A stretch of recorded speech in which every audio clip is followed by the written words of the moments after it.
Bonjour les amis, c'est Pierre, je suis de retour pour une nouvelle vidéo sur la vie de l'empereur Napoléon III. À 40 ans, Louis-Napoléon Bonaparte devient le premier président de la République française. Pourtant, ce n'est pas encore la consécration si je puis dire, car commence alors ce qu'on appellera par la suite le ministère de la captivité. Rappelez-vous, les forces politiques de l'époque sont, de gauche à droite, les socialistes, maintenant défaits suite aux journées de juin, mais pas pour longtemps, les républicains modérés, les orléanistes et les monarchistes légitimistes. Les bonapartistes n'en font pas partie. Et pour cause, s'il existe bien une pensée politique bonapartiste, il n'y a pas de mouvement ou de parti bonapartiste. C'est à la fois la force et la faiblesse du bonapartisme. Il doit rassembler l'ensemble du peuple français, c'est pourquoi il ne peut diviser en s'attachant au système des partis. Louis-Napoléon se retrouve donc président, avec une assemblée à majorité républicaine modérée, qui a soutenu le général Cavaignac, et qui ne peut pas le voir en peinture. Il ne peut donc pas former un gouvernement issu de la majorité de l'Assemblée. N'ayant pas non plus d'homme à lui ayant le poids politique nécessaire, il ne peut former un gouvernement à son service. Il doit donc se tourner vers le Parti de l'Ordre et certains républicains moins modérés. Il consulte Lamartine, Thiers, Molé, qui refusent de l'aider directement. Ces derniers attendent leur heure, ils attendent leur tour. Adolphe Thiers d'ailleurs se voit déjà comme le deuxième président de la République française. Le président se décide finalement sur leur conseil à nommer un gouvernement à majorité orléaniste, dirigé par l'avocat Odilon Barrot, qui prend le poste de ministre de la Justice. Tous les ministres sont orléanistes, à l'exception d'un républicain à l'agriculture et surtout du catholique légitimiste Alfred de Falloux. Un petit mot sur Falloux. Rallié à la République après la Révolution, c'est un clérical. Il devient dans ce gouvernement ministre de l'Instruction publique et des cultes. Sa grande réalisation est la loi éponyme, dite loi Falloux, qui garantit la liberté de l'enseignement en France. Elle autorise encore aujourd'hui l'enseignement privé, et particulièrement à l'époque l'enseignement catholique. Bref, ce gouvernement n'est ni issu de l'Assemblée, ni aux ordres du président de la République. C'est pourquoi on l'appelle le ministère de la captivité. Louis-Napoléon doit en effet, d'après la Constitution, pour prendre une décision, la faire contresigner par au moins un ministre. Mais ces ministres sont aux ordres de Thiers. Donc Louis-Napoléon Bonaparte est président de la République, mais il n'a aucune marge de manœuvre. Il n'arrive pas à mettre en œuvre ses projets, et surtout ses projets les plus avancés, les plus socialistes. Rapidement, ces ministres se rassemblent avant de venir en Conseil des ministres et prennent des décisions groupées qu'ils lui présentent ensuite, d'un bloc, ne lui laissant pas vraiment le choix de les refuser. Il doit donc utiliser des méthodes détournées. Comme le gouvernement ne veut pas amnistier les condamnés des journées de juin 1848, Louis-Napoléon se décide à utiliser son droit de grâce à tour de bras. Plusieurs forces politiques s'opposent alors. Les socialistes de Ledru-Rollin mettent la pression dans la rue. Le Parti de l'Ordre, au gouvernement, prend rapidement la confiance. L'Assemblée constituante refuse de se séparer quant à elle avant d'avoir voté 10 lois pour compléter la Constitution. Au milieu, le président de la République se retrouve isolé. Adolphe Thiers et ses amis se sentent tellement poussés des ailes qu'en s'appuyant sur le général Changarnier, qui a fait cerner l'Assemblée par ses troupes, il propose à Louis-Napoléon un coup d'État. Ce dernier refuse catégoriquement. Il sait pertinemment qu'il ne serait qu'un outil entre leurs mains. Malin, il organise son entourage. Il se base sur ses fidèles comme Mocquard, son secrétaire, ou Persigny, et sur sa famille, notamment sur la cousine Mathilde à qui il avait été fiancé dans sa jeunesse. Comme on ne le laisse pas agir au gouvernement, il reçoit beaucoup, porte des tenues d'apparat ou des uniformes militaires, se fait donner du Votre Altesse par son entourage, et passe pour un inconséquent. Tout cela vise en réalité à endormir la méfiance de ses adversaires.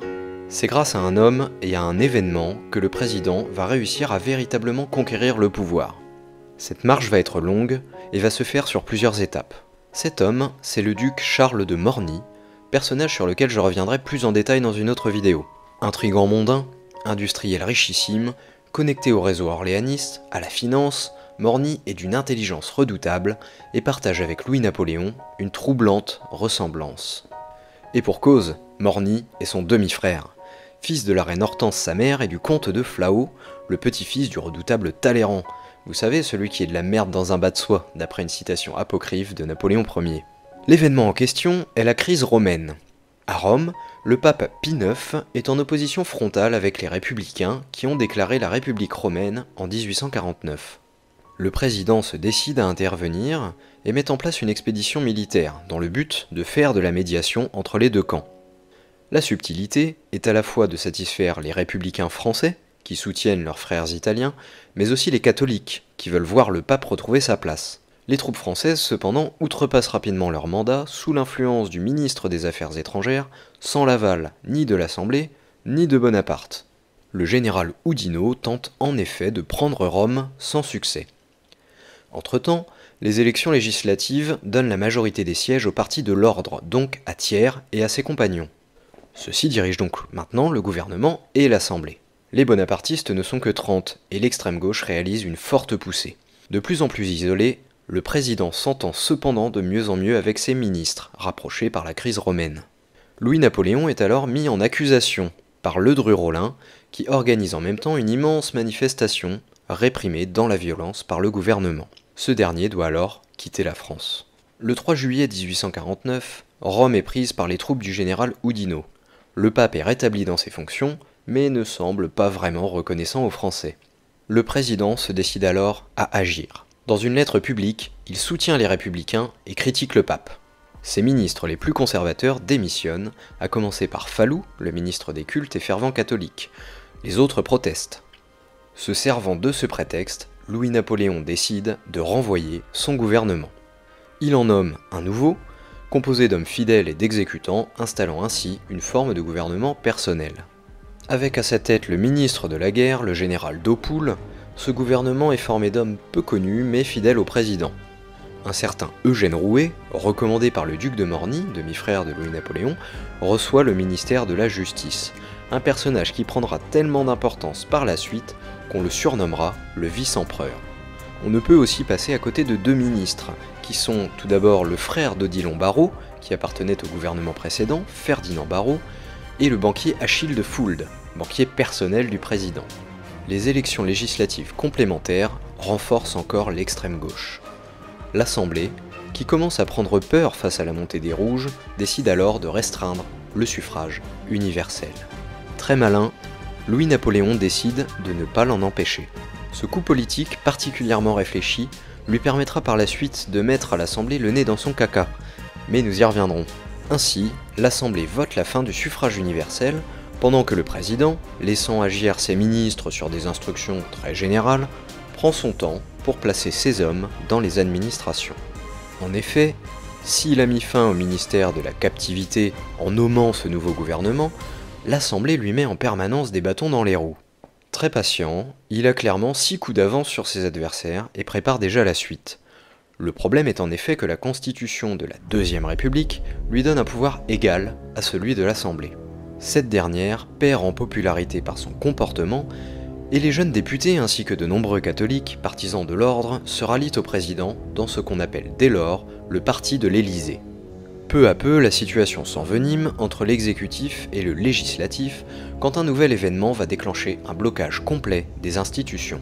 Vous vous rappelez du général Changarnier, ancien adversaire de la présidentielle. Celui-ci se pose en champion de l'Assemblée et devient le grand rival de Louis-Napoléon.